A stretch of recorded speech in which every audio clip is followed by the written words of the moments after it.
Hi guys, welcome back to my channel Mamata lifestyle. আরও একটা নতুন ভিডিওর সাথে তোমাদের সকলকে জানাই আমার তরফ থেকে অনেক অনেক ভালোবাসা। তো আজ আমি চলে আসলাম আমার রিসেপশনের ব্লগ নিয়ে। তো আমাদের গলিটা আর কি, বাড়িতে ঢোকার মেন গলিটা এভাবে সাজানো হয়েছে। তো চলো এবার আমার লুকটা একটু দেখে নাও। তো এই যে আমার ফাইনাল লুক। তো আমি মাত্র সবাই সেজে ঘরে আসলাম। তো আমাকে কেমন লাগছে অবশ্যই কিন্তু কমেন্ট নিয়ে জানাবে। ফার্স্ট টাইম এরকম মেকআপ আর্টিস্টের কাছ থেকে সাজলাম এইরকম। এর আগে আমি কোনোদিনও মানে এভাবে সাজিনি, নিজে নিজে মেকআপ করছি কিন্তু এভাবে সাজিনি।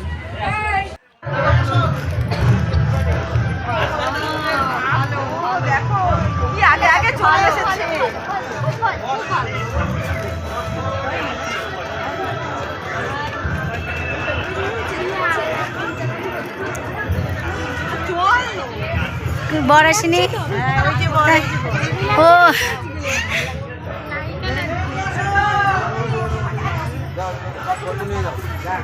এই যে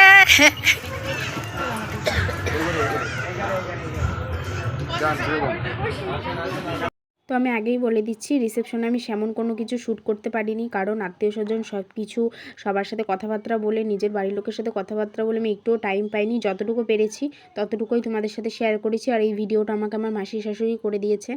এটা আমি যেখানে আমাদের বাড়িতে বসার জায়গা করা হয়েছে সেই জায়গার প্যান্ডেলের মানে লুকটা এরকম হয়েছে। আর এই দেখো আমি যেখানে বসেছি সেই জায়গাটা এরকম করে সাজানো হয়েছে। আর এখন কন্যাযাত্রীরা সবাই চলে গেছে, আর শুধু আমার মা, বোন, কাকার ভাই আছে। ওরা আমাদেরকে খাইয়ে একেবারে তারপরে বাড়ি যাবে। ওদের বাড়ি যেতে যেতে প্রায় তাও 2টো বেজে গেছিলো। আমরা 2টো আড়াইটার সময় আমরা মানে 2টোর সময় আমরা খেয়ে উঠেছি। আর এখন দেখো অনেকটাই ফাঁকা, কারণ অনেকটা রাত হয়ে গেছে, সবাই চলে গেছে। এখন মাসি বললো দে আমি একটু ভিডিও করে দিই, তো আমি একটু ভিডিও করে নিলাম। তো এরপরে আমাদের সবাই চলে গেছে বলতে কি, কন্যাযাত্রীরা ম্যাক্সিমাম লোক চলে গেছে। আর নিমন্ত্রিত বা আমাদের প্রতিবেশী শ্বশুরবাড়ির তরফ থেকে অনেকেই আছে। তো এখন হবে নাচ। তো চলো, আমাকে আমার ভাসুর নিয়ে গেছিলো নাচার জন্য। তো এবার চলো দেখা যাক।